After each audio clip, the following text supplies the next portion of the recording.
Grossesse à haut risque, cause et traitement. Une grossesse à haut risque implique l'adoption d'une série de mesures préventives pour protéger la mère et le fœtus. Une grossesse à haut risque est une grossesse dans laquelle la mère et le fœtus ou le nouveau-né ont un risque accru de maladie et de décès avant ou après l'accouchement. Dans ce cas, il est nécessaire d'effectuer une série de contrôles, en plus des contrôles de routine, pour s'assurer que les complications sont détectées à temps, entre autres problèmes. Les grossesses multiples sont considérées comme des grossesses à haut risque en raison des diverses complications qu'elles peuvent entraîner.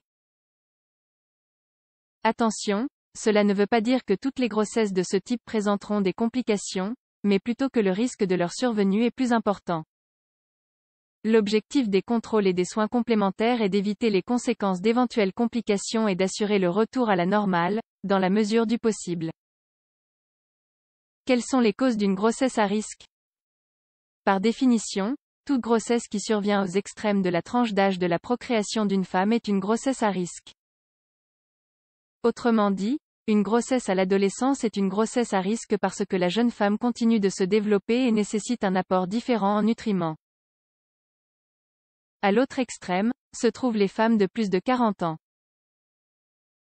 Toutes les grossesses multiples sont aussi des grossesses à haut risque, car le poids des fœtus est généralement inférieur à celui des enfants nés d'une grossesse unique. Plus le nombre de fœtus est élevé, plus la probabilité de complications est grande. Il est indispensable d'ajouter à cette liste de facteurs prédisposant l'état de santé antérieur de la mère. Par exemple, une mère souffrant de problèmes de thyroïde, de diabète ou d'hypertension aura plus de difficultés à subvenir aux besoins du fœtus. L'hypothyroïdie sévère est associée à un retard mental, c'est pourquoi il est nécessaire de s'assurer que le taux d'hormone thyroïdienne est normal. Le diabète et l'hypertension influencent le passage des nutriments du placenta au fœtus. Pour cette raison, le diabète est associé à des fœtus macrosomiques et à des conditions d'hypertension, de toxémie, toxines provenant de micro-organismes dans le sang, ou de prééclampsie. Quel est le traitement? Comme nous l'avons vu dans la section précédente, il existe plusieurs causes de grossesse à risque. Par conséquent, le traitement variera selon la cause. En cas d'hypothyroïdie, une surveillance périodique est nécessaire. Elle peut se faire via des tests qui recueillent les niveaux d'hormones thyroïdiennes. En cas de diabète gestationnel, il est important de prendre soin de son alimentation et de contrôler la glycémie. Il en va de même en cas d'hypertension, dans laquelle la pression artérielle doit être régulièrement surveillée, afin d'éviter que le fœtus ne subisse des répercussions. En plus de ces mesures spécifiques, il existe une série de directives communes à toute grossesse à risque. Les plus marquantes sont les suivantes. Effectuez un check-up avec votre équipe médicale. Évitez les situations de stress ou de surcharge émotionnelle. En cas d'antécédents familiaux de toute maladie, informez-en immédiatement votre médecin. Ne prenez pas de médicaments inhabituels sans consulter un spécialiste.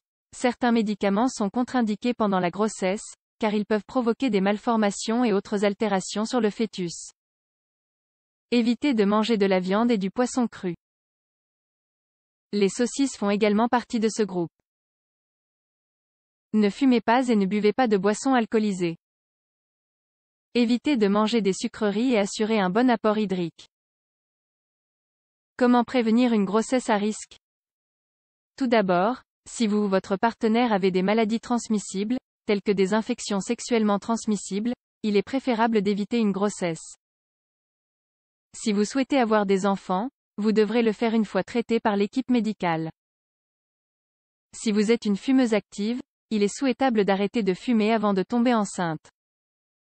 Cela s'applique également aux fumeurs passifs. Si vous avez eu d'autres grossesses à haut risque ou s'il y a des antécédents de grossesses multiples dans votre famille, la surveillance échographique est plus fréquente que lors d'une grossesse normale. En effet, un suivi rapproché réduit le risque de complications.